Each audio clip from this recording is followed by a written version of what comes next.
अस्सलाम वालेकुम, कैसे हैं आप सब। उम्मीद है कि आप लोग ठीक होंगे। तो कल हमने लेक्चर नंबर 1 पूरा डिटेल में पढ़ा था। अगर आपने वो नहीं देखा तो अभी चाहे, इसमें हमने बायोलॉजी का इंट्रोडक्शन और उसके मेजर डिविजन्स के बारे में पढ़ा था। और उनमें जो है ना, लास्ट में हमने एमसीक्यू आपको कुछ दिए थे जिसका आंसर आपने कमेंट सेक्शन में देना था। तो आज हम उन एमसीक्यू के आंसर आपको बताने जा रहे हैं। आपने चेक करना है कि आपने कितने सही किए हैं और कितने गलत किए हैं आपने। तो पहला एमसीक्यू दिया गया था, वो था कि the study of life is called. जो लाइफ की स्टडी होती है उसे हम क्या कहते हैं। A botany, B zoology, C biology, D all of them. तो हमने लास्ट लेक्चर में पढ़ा था कि लाइफ के बारे में जो भी स्टडी होती है वो हम किस में करते हैं, बायोलॉजी में करते हैं। क्योंकि बायो जो है वो ग्रीक वर्ड से लिया गया था। बायोस मीन्स लाइफ और लोगोस का मतलब था स्टडी। तो study of life is called biology. तो इसका सही आंसर जो होगा वो होगा सी बायोलॉजी। नंबर दूसरा एमसीक्यू जो आपको दिया गया था वो आपको दिया गया था कि biology is the branch of dash.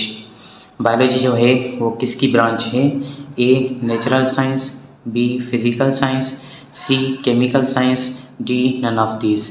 तो अगर आप बुक पढ़ेंगे और या हमारा लेक्चर ही देखेंगे तो उसमें भी आपको बताया गया था कि बायोलॉजी जो है वो नेचुरल साइंस की ब्रांच है। तो biology is the branch of natural science. तो इसका जो करेक्ट आंसर होगा वो होगा ए नेचुरल साइंस। उसके बाद आ जाते हैं थर्ड एमसीक्यू की तरफ। तो थर्ड एमसीक्यू था कि the word biology comes from dash language. जो वर्ड बायोलॉजी है वो कौन सी लैंग्वेज में से आया है। तो ए लैटिन, बी ग्रीक, सी इंग्लिश, डी पर्शियन।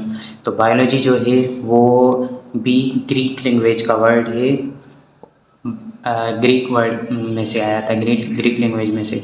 ठीक है। उसके बाद चौथा नंबर एमसीक्यू जो है वो है कि the study of animals is called.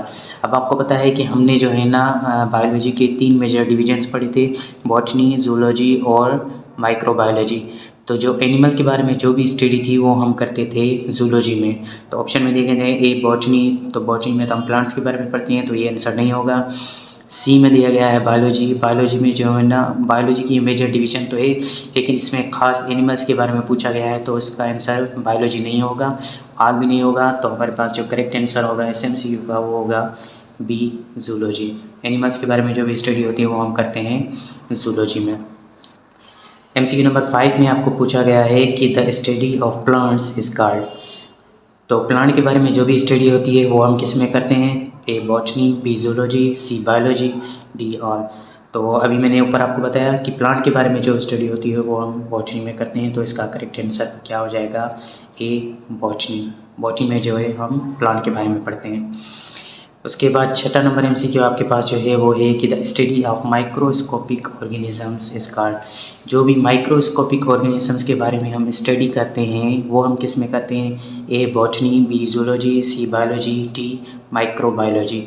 तो लास्ट लेक्चर में हमने पढ़ा था कि जो माइक्रोस्कोपिक ऑर्गेनिज़म हैं, ऐसे ऑर्गेनिज़म जिन्हें हम अपनी आम आँखों से नहीं देख सकते या हम नेकेड आई से नहीं देख सकते, तो उनको हम किस में स्टडी करते हैं, माइक्रोबायोलॉजी में करते हैं। तो इसका जो करेक्ट आंसर हो जाएगा वो हो जाएगा डी माइक्रोबायोलॉजी।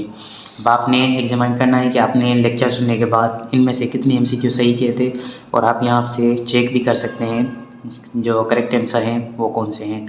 तो आज के लिए इतना ही, मिलेंगे आपसे नेक्स्ट वीडियो में। तब तक दीजिए इजाज़त। अल्लाह हाफिज़।